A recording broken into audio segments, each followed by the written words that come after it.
So, good afternoon. It's Thursday afternoon today. So, yan.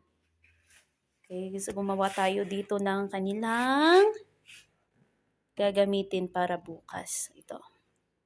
So, mayroon tayo ditong mga taong tumutulong sa pamayanan. So, kahapon, plain lang na printed lang yan yung ginamit namin kaninang umaga. Pero ngayon, nilagay ko na sa box para maiba naman. So, ayan. So, they're going to pull this one. Lalabas yung mga larawan dito. So, they can identify the work of these people. Ayan. So, lalabas ang mga iyan. So, we have here also their spelling. Ayan. Ano yung pangalan ng ating barangay? So, ayan. They can spell it using these blocks. Ayan. So, isusunod nila dito sa ayan. Ipapares nila. So, kailangan may guide yung mga bata kasi hindi pa nila alam yung tamang baybay, yung the correct spelling. So, ayan. So, they're going to match. Ayan. And then,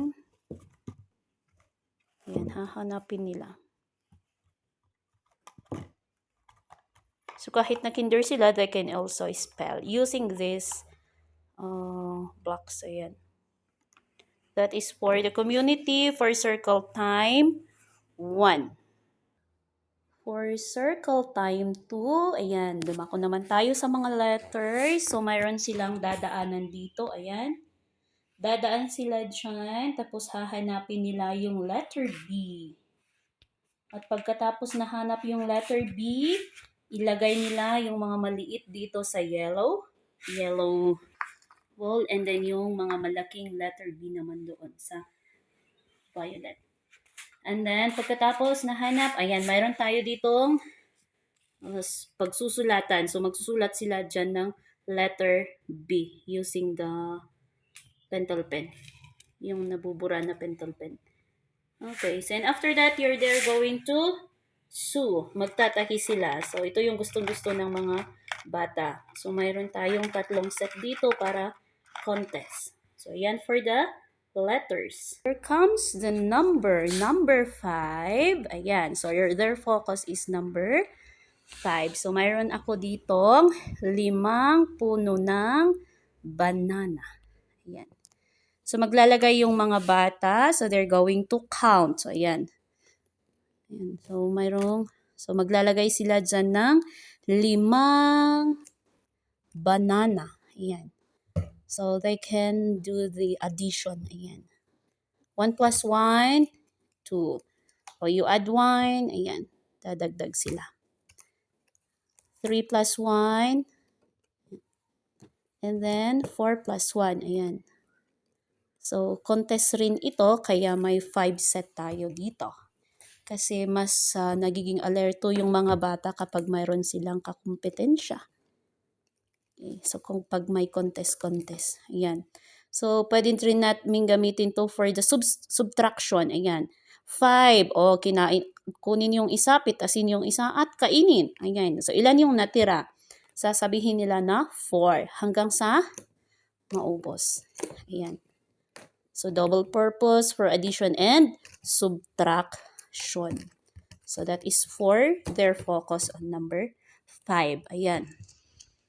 And then, dito naman, magpapakain sila ng 5 bata. Ayan. So, pagkatapos nila dyan, magpapakain sila. Ayan. So, mayroon ditong 3 bata. Kaya, tsaka mayroon tayong banana. Okay.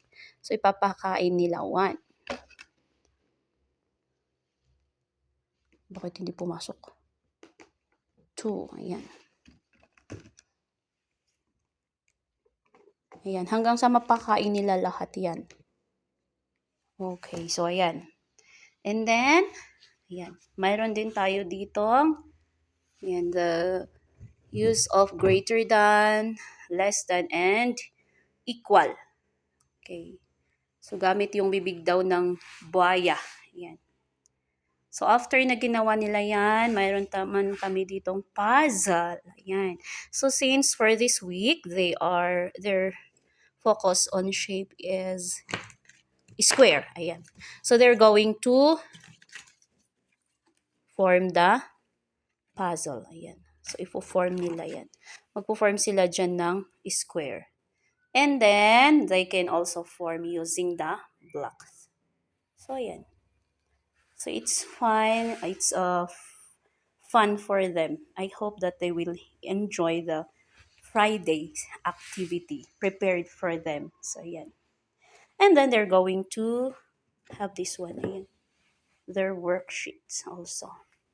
So, that's all for today. And thank you.